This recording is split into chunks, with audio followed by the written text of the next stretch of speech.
السلام علیکم ورحمۃ اللہ وبرکاتہ۔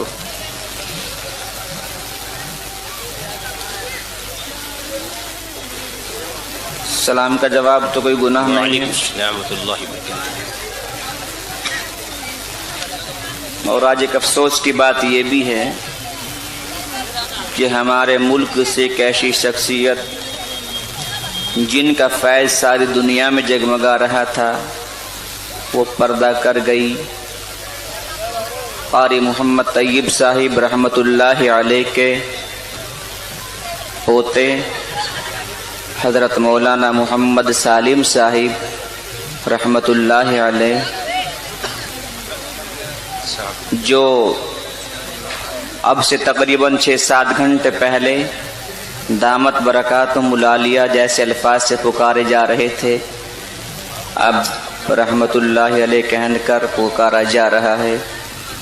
دعا فرمائے اللہ ان کی مغفرت فرمائے، درجات کو بلند فرمائے، آمین۔ ابھی ان کی شاید نماز جنازہ ہو گئی ہوگی یا ہونے والی ہوگی جی۔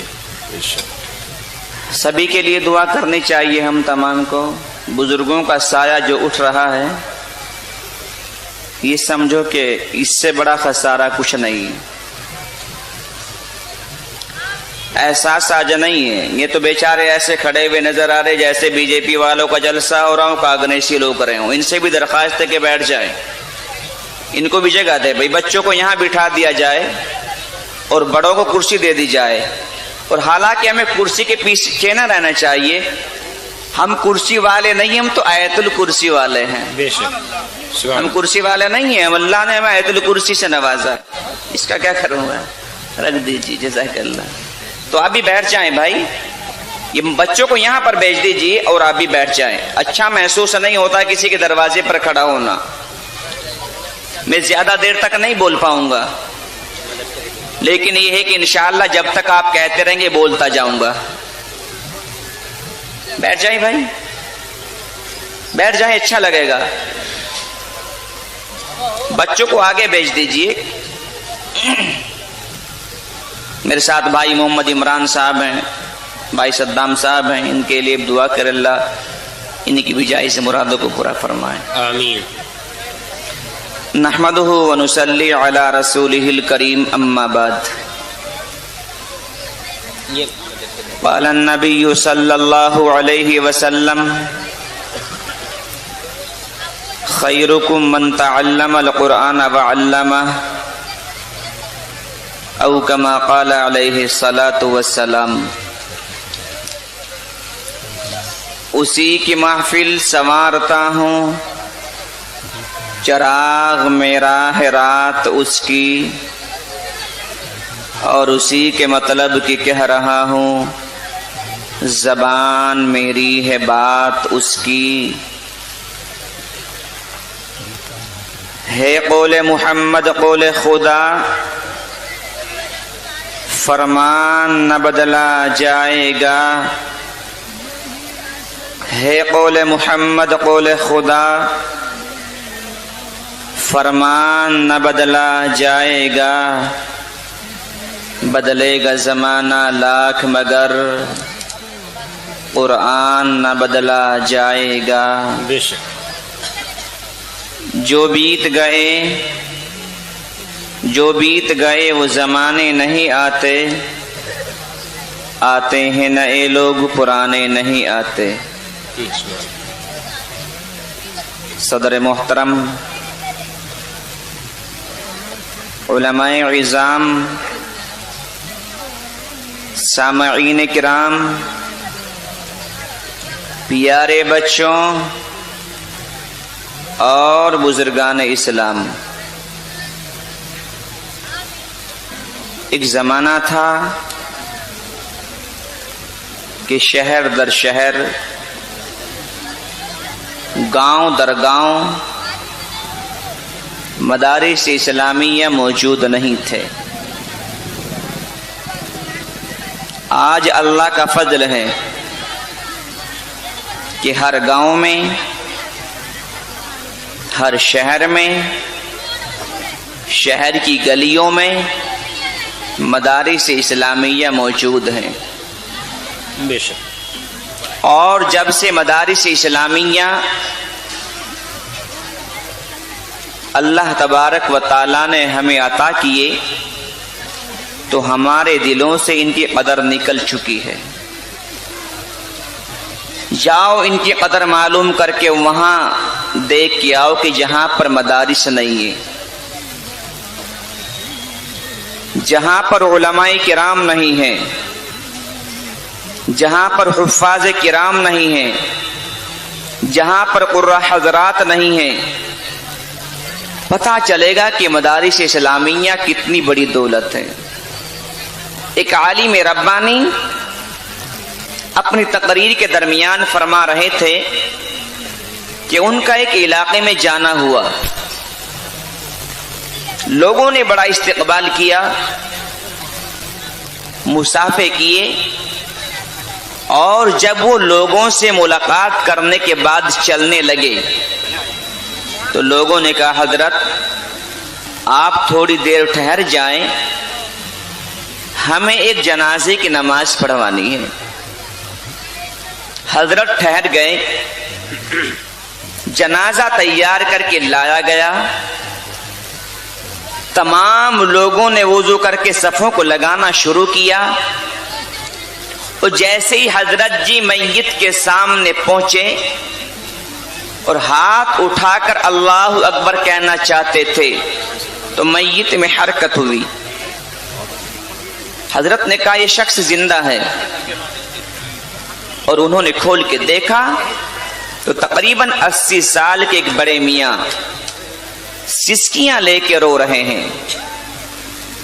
حضرت نے کہا یہ آپ لوگوں نے ان کے ساتھ ظلم کیوں کیا؟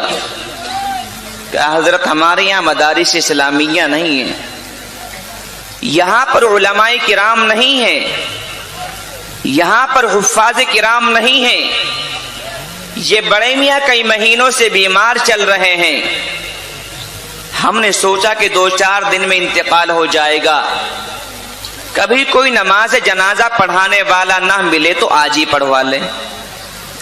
اس نیت کو کر کے ہم نے ان کی نماز جنازہ پڑھوائی ہے۔ انہوں نے اور کفن اتار کے دیکھا تو ان کے بائیں ہاتھ کو بھی کاٹ دیا گیا۔ کہا آپ لوگوں نے ان کے ساتھ یہ کیوں کیا؟ کہ حضرت ہم نے سنا ہے قیامت کے دن اللہ تبارک و تعالی نامہ اعمال پیش فرمائیں گے، کسی کے نامہ اعمال داہنے ہاتھ میں ہوں گے، کسی کے نامہ اعمال بائیں ہاتھ میں ہوں گے، جس کے نامہ اعمال دائیں ہاتھ میں ہوں گے وہ جنت میں جائے گا، اور جس کے نامہ اعمال بائیں ہاتھ میں ہوں گے وہ جہنم میں جائے گا۔ ہم نے سوچا کہ اس کے بائیں ہاتھ کو کاٹ دیا جائے، نہ تو بائیں ہاتھ ساتھ جائے گا، نہ اعمال بائیں ہاتھ میں ملیں گے، اور نہ یہ جہنم میں جائے گا۔ تو جب مدارس اسلامیہ نہیں تھے، اس قوم کی جہالت کا یہ عالم تھا۔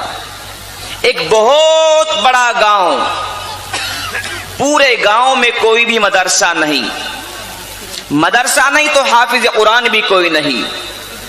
امام صاحب جمعے کی نماز پڑھانے کے بعد گھر چلے گئے، لوگ عصر کی نماز پڑھنے کے لیے آئے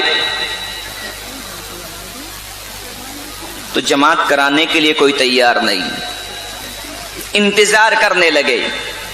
کچھ دیر کے بعد ایک نوجوان سر پہ ٹوپی لگا کے، ٹوپی پہ رومال لگا کے آیا اور وضو کرنے بیٹھ گیا۔ لوگوں نے کہا بھائی صاحب جلدی وضو کر لیجئے، آپ جماعت کرائیں گے۔ اس نے وضو کیا، مصلی پہ پہنچا، نماز پڑھا دی، سب لوگ اپنے اپنے گھر چلے گئے۔ مغرب کی نماز کا نمبر آیا تو پھر سارے لوگ وضو کر کے کھڑے ہو گئے، کوئی جماعت کرانے والا مل جائے۔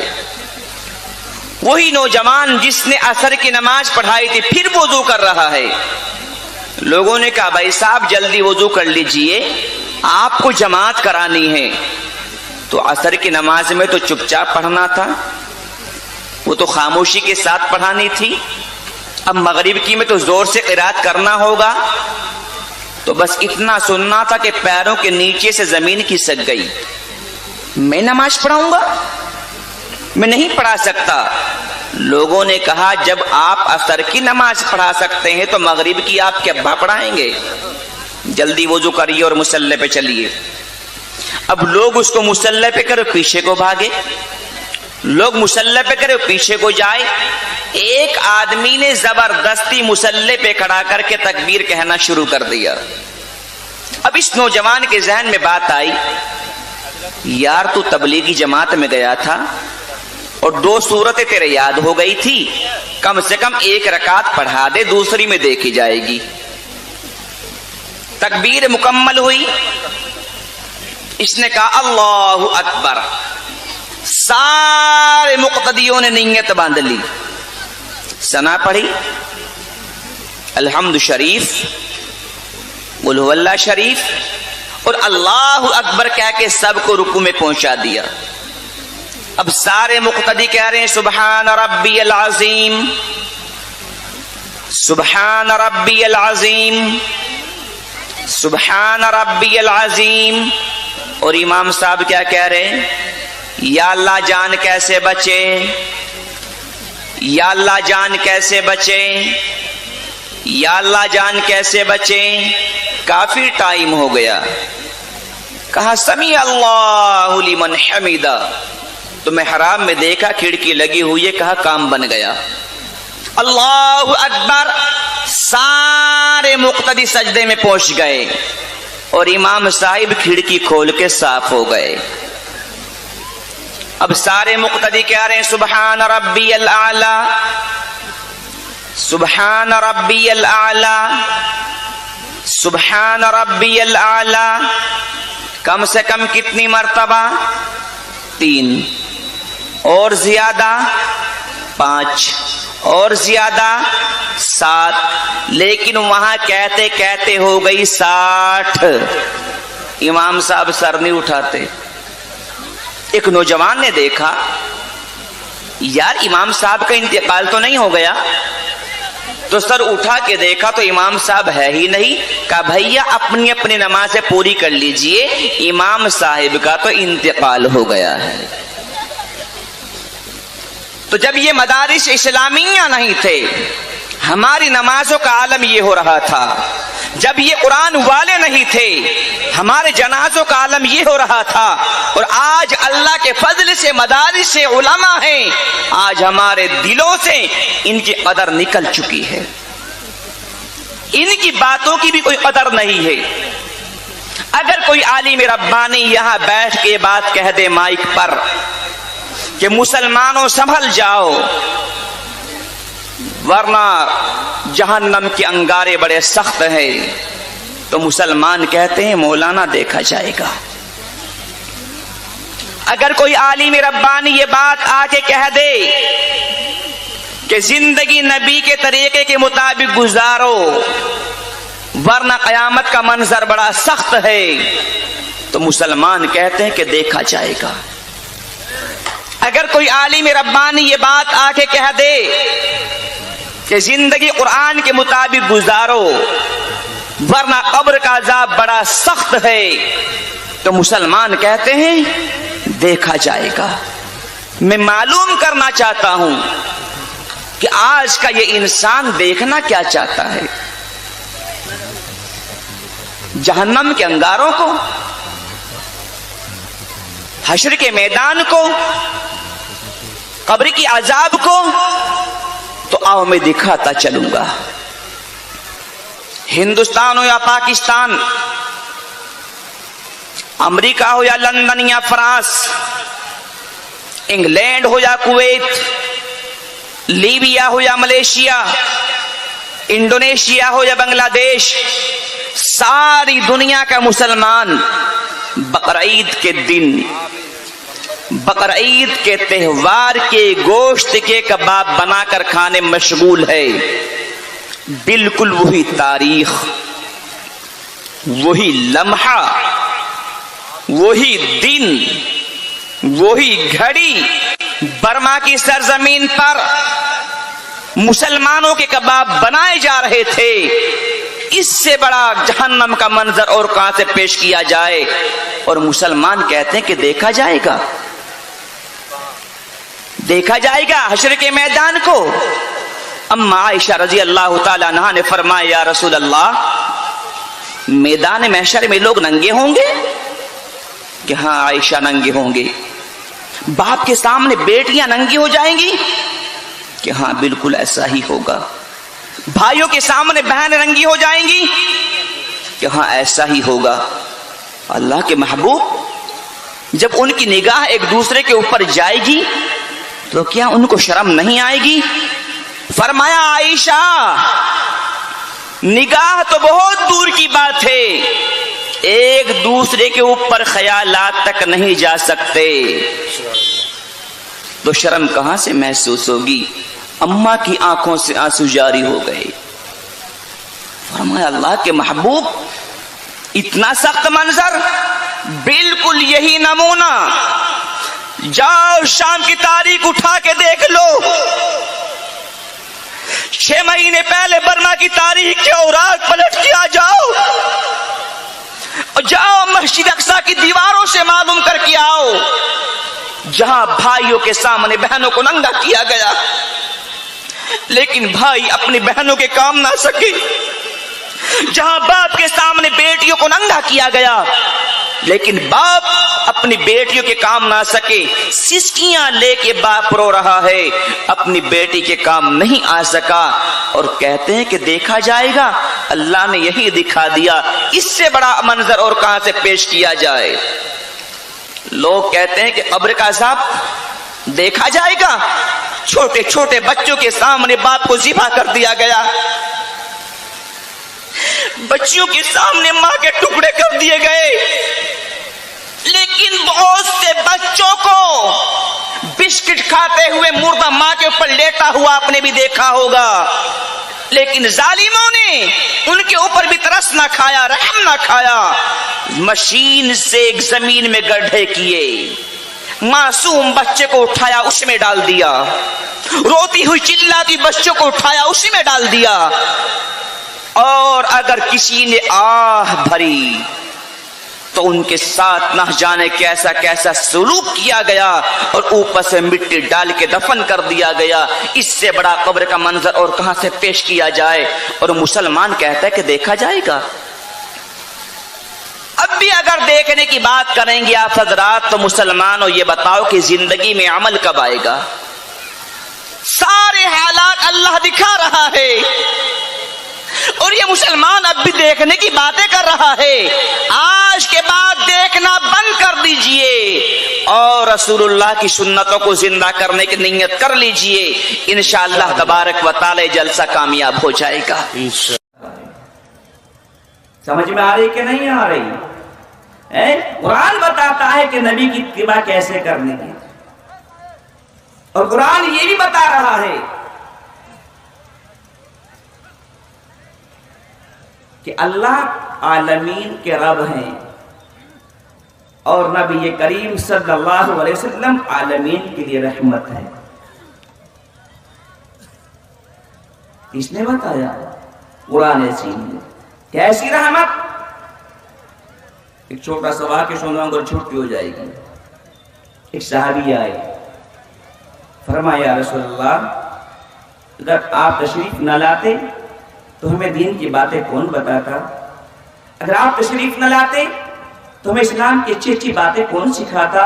آقا آپ کے آنے سے پہلے بڑے گناہ کیے ہیں اور ایک واقعہ تو ایسا ہے آقا، رات کو یاد آتا ہے تو رات کی نیند حرام ہو جاتی ہے، دن کو یاد آتا ہے تو دن کا سکون ختم ہو جاتا ہے. فرمایا کیا واقعہ ہے؟ فرمایا آقا مجھے ملک شام جانا ہوا، میری بیوی امید سے تھی، میں نے کہا بیوی میں ملک شام جا رہا ہوں اور تو حاملہ ہے، اگر تیرے پیٹ سے لڑکا پیدا ہوا تو اس کو پالنا پرورش کرنا، اور لڑکی پیدا ہو گئی تو فوراً قتل کر دینا. آقا نے یہ بات کہہ کے چلا تو گیا. میرے جانے کے بعد میری بیوی کے پیٹ سے ایک بچی پیدا ہوئی، بڑی حسین و جمیل تھی، بڑی خوبصورت لگتی تھی. میری بیوی میرے ڈر کی وجہ سے تلوار ہاتھ میں اٹھاتی اور اس بچی کو قتل کرنے کی نیت سے جاتی، لیکن جس وقت میری بیوی کی یہ نگاہ اس بچی کے چہرے پہ پڑتی تو محبت کی وجہ سے واپس ہو جاتی۔ آقا میری بیوی نے اس کام کو کئی مرتبہ کیا، جب وہ اس کام کو نہ کر پائی، اس کو قتل نہ کر پائی، تو اس نے ترکیب سوچی اور اس بچی کو ایک پڑوسن کے حوالے کر دیا اور کہا پڑوسن میرا شوہر مجھے کہہ کے گیا تھا لیکن من نہیں کرتا ایسے معصوم سی بچی کو ذبح کیا جائے، تم اس کو پالنا پرورش کرنا اور جب بڑی ہو جائے گی تو ہمارے حوالے کر دینا۔ وہ بچی پڑوس میں پلتی رہی۔ کئی سالوں کے بعد میں ملک شام سے آیا، ابھی آ کے بیٹھا ہی تھا، ایک چھوٹی سی بچی پہیوں پہیوں چلتی ہوئی آئی اور مجھ سے میٹھی میٹھی باتیں کرنے لگی۔ آقا وہ معصوم بچی کبھی میرے دائیں آتی، کبھی میرے سامنے بیٹھتی، کبھی میرے بائیں آتی۔ میں نے کہا بیوی یہ کس کی بچی ہے؟ کیسی حسین و جمیل بچی ہے، کیسی معصوم لگ رہی ہے۔ میری بیوی نے کہا میرے شوہر میرے سرتاج کیا آپ اس بچی سے محبت ہو گئی ہے؟ فرمایا بیوی ایسی حسین بچی ہو، ایسی میٹھی میٹھی باتیں کرنے والی ہو، دشمن بھی محبت کریں گے؟ فرمایا میرے شوہر میرے سرتاج ارے یہ وہی تو بچی ہے جس کے بارے میں آپ نے یوں کہا تھا لڑکا پیدا ہوا تو پرورش کرنا، لڑکی پیدا ہوگی تو قتل کر دینا، یہ ہماری ہی بچی ہے، میں نے اس کو پڑوسن کے حوالے کر دیا ہے، آپ کے ڈر کی وجہ سے کر دیا تھا۔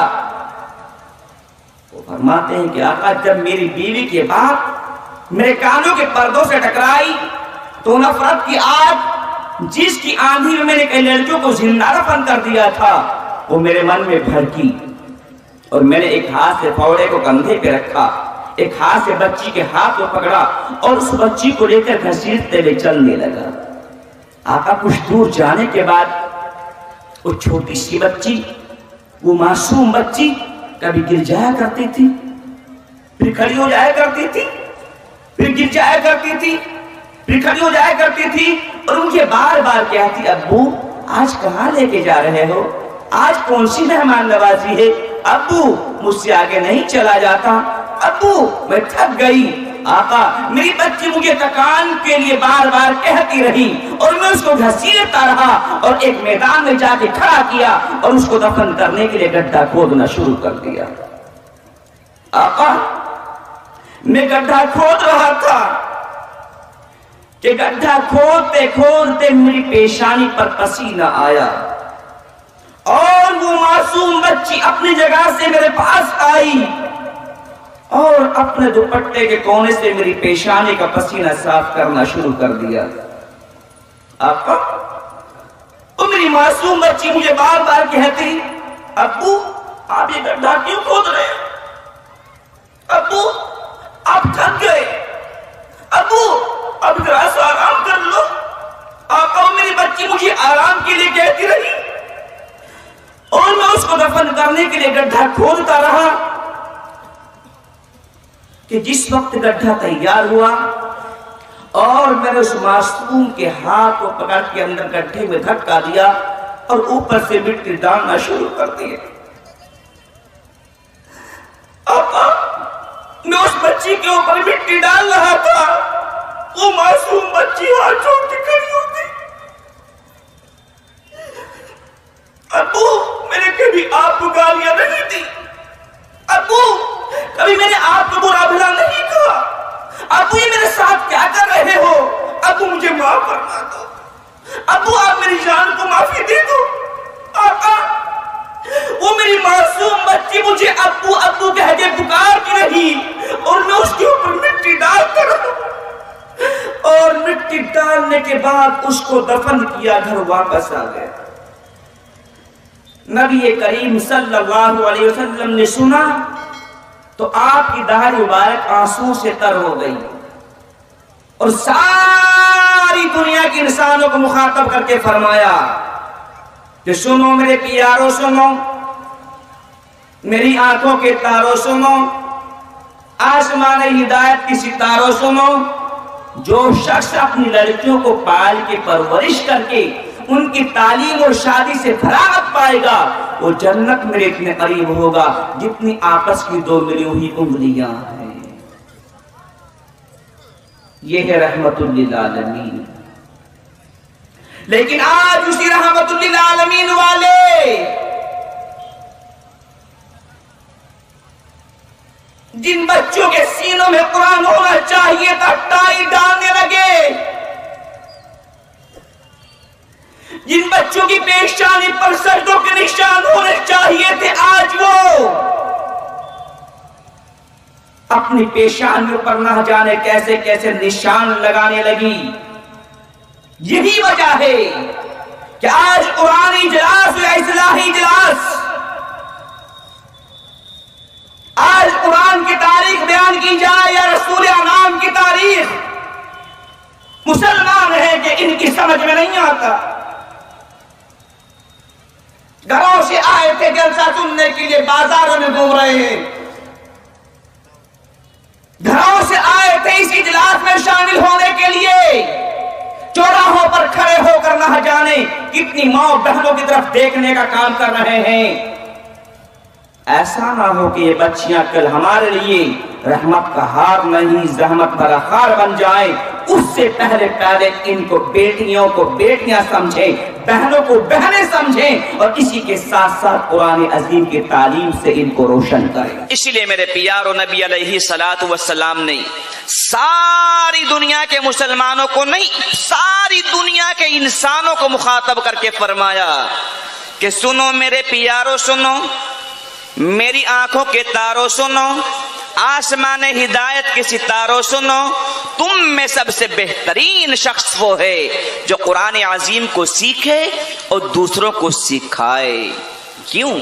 قرآن آئے گا، نبی کی سیرت آئے گی، قرآن آئے گا، نبی کی صورت آئے گی، قرآن آئے گا، نبی والے بال بن جائیں گے، قرآن آئے گا، نبی والی پیشانی بن جائے گی، قرآن آئے گا، نبی والی آنکھیں بن جائیں گی، قرآن آئے گا، نبی والی دہڑی آ جائے گی، قرآن آئے گا، نبی والی ٹھوڑی بن جائے گی، قرآن آئے گا، نبی والے ہاتھ بن جائیں گے، قرآن آئے گا، نبی والا لباس آ جائے گا، قرآن آئے گا، نبی والی چال آ جائے گی، قرآن آئے گا، نبی والی ڈھال آ جائے گی، قرآن آئے گا، نبی والا انداز آ جائے گا۔ اور اگر زندگی میں قرآن عظیم نہ آیا تو یہ زندگی برباد ہو جائے گی۔ نعرہ تکبیر، نعرہ تکبیر، نعرہ تکبیر۔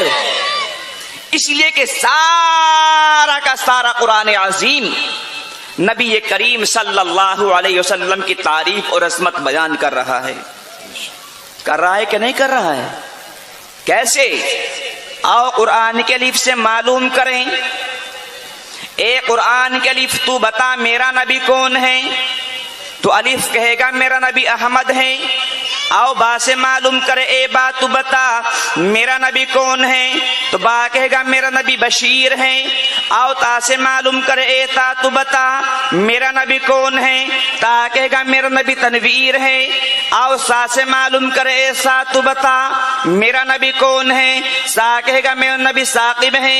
آؤ جیم سے معلوم کرے، اے جیم تو بتا میرا نبی کون ہے؟ جیم کہے گا میرا نبی جامع ہے۔